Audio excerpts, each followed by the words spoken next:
Olá, meus irmãos, minhas irmãs, louvado seja nosso Senhor Jesus Cristo, para sempre seja louvado. Hoje, sexta-feira da 13ª semana do Tempo Comum, e juntos vamos meditar o Evangelho que está em Mateus, capítulo 9, versículos do 9 ao 13. E hoje, meus irmãos e irmãs, nós vemos aqui Jesus deixando claro a sua missão, que Ele veio para os necessitados, que Ele veio para os pobres. Claro, Ele veio para todos. E Ele vai dizer: Pai, eu não quero que nenhum daqueles que me deste se perca. E foi para isso, o seu sangue é derramado para todos, aqueles que já tinham vivido, aqueles que viviam naquela época e todos aqueles que viveriam depois. O sangue de Jesus tem essa graça de alcançar a todos. E hoje Ele deixa claro: eu não vim para os justos, mas eu vim para os pecadores. Eu não vim para os sãos, mas eu vim para os enfermos. E todos os tipos de enfermo, quantos e quantos que suas mãos veneráveis e chagadas não curaram, mas principalmente Ele veio para os enfermos da alma, para restaurar, para libertar da opressão, das garras do inimigo. Como nosso Deus é maravilhoso, como nosso Deus nos ama. Ele desce, Ele vem ao nosso encontro, não precisamos nos elevar para ir buscá-lo, não, Ele vem, Ele desce, Ele se coloca na nossa condição, e em tudo foi igual, a palavra vai dizer, menos no pecado, e por isso Ele nos salvou, nos resgatou com o teu sangue. E assim vai dizer o Evangelho. Naquele tempo, Jesus viu um homem chamado Mateus, sentado na coleteria de impostos, e disse-lhe: segue-me. Ele se levantou e seguiu a Jesus. Enquanto Jesus estava à mesa em casa de Mateus, vieram muitos cobradores de impostos e pecadores, e sentaram-se à mesa com Jesus e seus discípulos.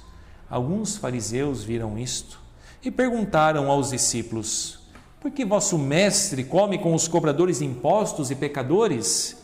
Jesus ouviu a pergunta e respondeu: aqueles que têm saúde não precisam de médico, mas sim os doentes. Aprendei, pois, o que significa: quero misericórdia e não sacrifício. De fato, eu não vim para chamar os justos, mas os pecadores. Palavra da salvação. Glória a vós, Senhor. Meu irmão, minha irmã, nós vemos muito claro isso no Evangelho de hoje. Jesus, ele passa na coletoria de impostos e ele vê ali Mateus. E imediatamente ele chama Mateus: segue-me. E Mateus se levantou e seguiu a Jesus. Mateus não esperou, não. Olha, depois eu vou, já te sigo, vai indo aí que eu já vou. Não, não. Mateus foi obediente à palavra, ao chamado de Jesus. Ele se levantou e seguiu Jesus. E Jesus, como dizíamos, ele vem ao nosso encontro. Jesus se senta à mesa à casa de Mateus. E Mateus não era uma pessoa benquista pelo povo. Por quê? Porque ele era odiado pelo povo. Porque ele cobrava impostos, ele entende-se que ele cobrava a mais. Em outra passagem ele vai dizer: tudo que eu peguei a mais eu vou devolver. Enfim, então o povo não gostava dele. Os sumos sacerdotes, os doutores da lei também não, porque ele estava unido ao governo, ao império. Enfim, ele não era uma pessoa benquista, mas Jesus vai lá na casa dele e se senta com os pecadores. E o que é lindo de Jesus é justamente isso: Jesus não perdia a oportunidade de evangelizar.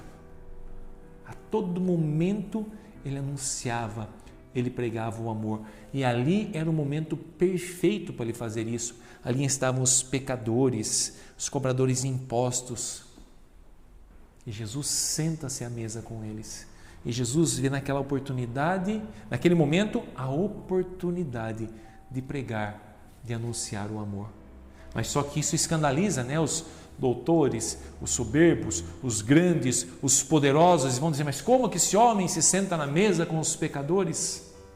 E essa é a graça, porque Jesus, ele se sentava à mesa com os pecadores, ele não se tornava um pecador.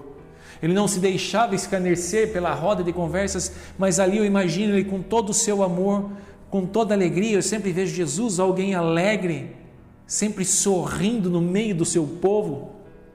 E ali ele não deixa passar a oportunidade de falar do amor de Deus, de falar da misericórdia. E tenho certeza que quantos ali em torno daquela mesa foram tocados, foram convertidos, a exemplo de Mateus, desse mesmo evangelho que nós vemos escrito por esse homem, tocado ali por Jesus. E como disse, Jesus se senta à mesa com os pecadores e não se torna um pecador. Quantos enfermos, os leprosos, que não podiam ter contato por aquela doença contagiosa. E quantos Jesus não tocou neles? E Jesus contraiu a lepra? Não, Jesus tocava neles e não ficava doente, muito pelo contrário, aqueles homens eram curados. Tamanha o amor, tamanha a graça que emanava de Jesus. E foi para isso que Jesus veio, para os fracos, para os oprimidos, para os caídos, para os separados, para dizer que todos somos filhos do mesmo Pai que está no céu. Todos temos a mesma dignidade, a imagem e a semelhança de Deus. E nós precisamos entender isso. Quando ele vai dizer, de fato, eu não vim chamar os justos, mas os pecadores. Quero misericórdia e não sacrifício. E que possamos ser homens e mulheres misericordiosos. Não aqueles que julgam, mais do que julgam, que condenam, mas que tenhamos um coração semelhante ao de Jesus, misericordioso, compassivo, coração que acreditava na transformação, na conversão do ser humano até o último momento, o último suspiro na cruz, e continua ali à direita do Pai, crendo e confiando que nós podemos ser novos homens e novas mulheres. E São Tiago vai dizer assim: naquele dia, que é o dia do julgamento, não haverá misericórdia para quem não usou de misericórdia. Se quisermos alcançar a misericórdia no dia do juízo, que também possamos ser homens e mulheres misericordiosos, que possamos cada vez mais descobrir em nós as nossas misérias, as nossas fraquezas e saber quem realmente nós somos. E quando nós vamos conhecendo que somos fracos, pecadores, falhos, aí nós começamos a olhar para o outro e falar: você também pode, porque eu sou. Então que possamos olhar para nós, para as nossas misérias, para as nossas fraquezas e clamar a misericórdia do Senhor, porque Ele veio justamente para os fracos e os pecadores. Então, meu irmão, minha irmã, que desça sobre todos vós a bênção de Deus Todo-Poderoso, que é o Pai, o Filho e o Espírito Santo. Amém.